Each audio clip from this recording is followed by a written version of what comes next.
மூணாவது வந்து பார்த்திங்கன்னா, இந்த 20 ஆண்டு காலத்தில் நம்ம வந்து என்ன ஒரு முன்னேற்றம் அடைஞ்சிருக்கோம் அப்படின்னு கேட்டிங்கன்னா, கிட்டத்தட்ட வந்து உணவு பற்றாக்குறை நாடாக இருந்த இந்தியா இன்றைக்கி வந்து உணவு மிகுதியான ஒரு நாடு, இல்லைன்னா வந்து தேவையான அளவு உணவு இருக்குது அப்படிங்கிற ஒரு கட்டத்துக்கு இந்தியா வந்து வந்துருச்சு.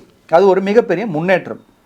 இன்றைக்கி பசி இல்லைன்னா சாப்பாடு கிடைக்காம யாரும் இல்லைன்னு சொல்லி ஒரு கட்டத்துக்கு வந்துட்டோம். ஆனால் இதில் என்ன பிரச்சனைன்னு கேட்டிங்கன்னா, பெரும்பாலும் இப்போ உணவுத்துறையில் ஏற்பட்ட மாற்றங்கள் வந்து ஹை ஃபேட் சுகர் சால்ட் ஹெச்எஃப்எஸ்எஸ்ன்னு சொல்லக்கூடிய உணவுகள் அதிகமாகவும், அல்ட்ரா ப்ராசஸ்டு ஃபுட்டு இந்த மாதிரி பேக்கரி ஐட்டம்ஸ் வந்து ரொம்ப அதிகமாகவும் இருக்குது. ஸோ இதுதான் வந்து ரொம்ப சீப்பாக கிடைக்குது, விலை குறைவாக கிடைக்குது. பெரும்பாலும் இன்றைக்கி வந்து நம்மளோட டெவலப்மெண்ட் ஸ்டேட்டஸ் வந்து ஒவ்வொருத்தருக்கும் வந்து அந்த சம்பாதிக்கிற திறன் வந்து இன்னும் அந்தளவுக்கு வளராட்டி கூட ஓரளவுக்கு வளர்ந்துருக்கு.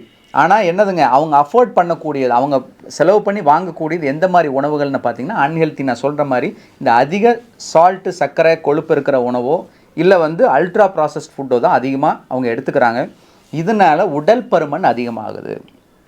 அதே போல் இன்னொரு பக்கத்தில் பார்த்திங்க அப்படின்னா ஆரோக்கிய உணவுகள் வந்து ரொம்ப விலை கூடுதலாக இருக்குது.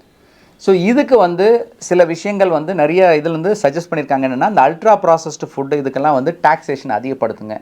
அதே போல் இந்த ஆரோக்கிய உணவுகளுக்குரிய டாக்ஸஸை குறைச்சி அந்த இதை வந்து உதாரணத்துக்கு காய்கறிகளோ இதெல்லாம் வந்து நேரடியாக வந்து நம்ம வந்து ஃபார்மர்ஸ்கிட்டேருந்து வாங்கி விவசாயிட்டிருந்து வாங்கி அந்த இடைத்தரகர்களோட இதை வந்து எக்ஸ்பென்சஸை வந்து குறைச்சிட்டு, அவங்க இல்லாமல் பண்ண முடியாது, அந்த எக்ஸ்பென்சஸை முடிஞ்ச அளவுக்கு குறைக்கிறதுக்கு அரசாங்கம் வந்து ஒரு உதவி செஞ்சு இந்த ஆரோக்கிய உணவுகள் விலை குறைவாக கிடைக்கிறதுக்குரிய வாய்ப்பை ஏற்படுத்தணும்.